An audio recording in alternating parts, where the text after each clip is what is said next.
ආයුබෝවන් තෙරුවන් සරණයි. ඕගොල්ලෝ මේ එකතු වෙලා ඉන්නේ kitchen with Idhu YouTube channel එකත් එක්ක. ඔන්න ඉතින් මම අද ඕගොල්ලන්ට අරගෙන ආවේ ගෙදර තියෙන දේවල් වලින් රස මැජික් පවුඩර් එකක් හදාගන්න විදිය. ඇත්තටම ඉතින් මේ පවුඩර් එක දැම්මාම කෑම හරිම සුවඳයි, ඒ වගේම හරිම රසයි. හදාගන්නත් හරිම ලේසි. එහෙනම් ඉතින් යමු අපි මේක හදාගන්නේ කොහොමද කියලා බලන්න.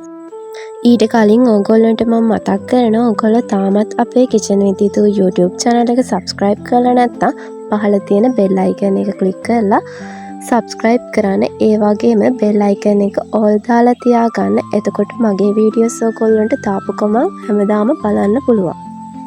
ඔන්න ඉතින් මේක හදන්න අපිට ඕන කරන්නේ කරපිංචා ග්‍රෑම් 100කුයි උළුහාල් ග්‍රෑම් 25කුයි. මුලින්ම ඔයගොල්ලෝ පෑන් එකක් අරගන්න. ඊළඟට ඒ පෑන් එක ලිපේ තියලා රත් කරගන්න. මේ පෑන් එක රත් වීගෙන එනකොට ඔයගොල්ලෝ අරගත්ත කඩපිංචා ටික මේකට එකතු කරලා එහා පැත්ත මෙහා පැත්ත කවලම් කරමින් විනාඩි 10ක් විතර ලිපේ තියාගන්න අඩු ගින්දරේ. මේ තියෙන විනාඩි 10කට විතර පස්සේ දැන් ඉතින් ඕගොල්ලෝ මේ කරපිංචා කොලයක් මෙන්න මේ විදියට පොඩි කරලා බලන්න සද්දය ඇහෙනවද කියලා. මෙන්න මේ වෙලාවට මේක ලිපෙන් බාලා පැත්තකින් තියාගන්න. ඊට පස්සේ අපි අරගත්ත උළුහාල් ග්‍රෑම් 25ත් මේ විදියට අඩු ගින්දරේ හොඳින් බැද ගන්න. උළුහාල් සුවඳ එනකම් හොඳින් බැද ගන්න. එතකොට තමයි අපේ මේ මැජික් පවුඩර් එකට හොඳ සුවඳක් එකතු වෙන්නේ. ඉතින් මේ උළුහාල් කරපිංචා කියන්නේ දියවැඩියාව පාලනය කරන්න, කොලෙස්ටරෝල් පාලනය කරන්න ගොඩාක් වැදගත් වෙන ඖෂධයක්. ඉතින් මේ වගේ දේවල් මේ විදිහට පවුඩර් එකක් විදිහට පාවිච්චි කරන එකෙන් ඔයාට සෞඛ්‍ය ප්‍රතිලාභත් ගොඩක් තියෙනවා.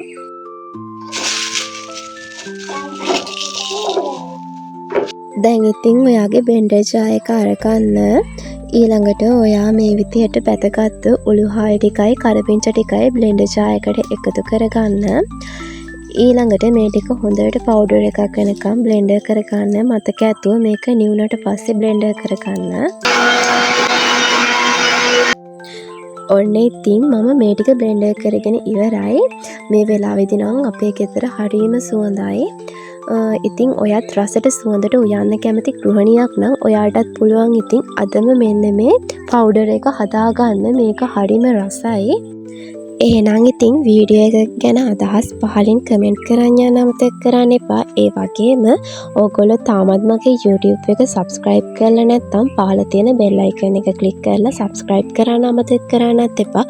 එහෙනම් ඉතින් මේ වගේ රසවත් වීඩියෝ එකක් අරන් මං හෙටත් එන්නම්. ඕගොල්ලෝ හම්බෙන්න. ඕගොල්ලෝ හැමෝම පරිස්සමෙන් ඉන්න. ඕගොල්ලෝ හැමෝටම පුද සරණයි.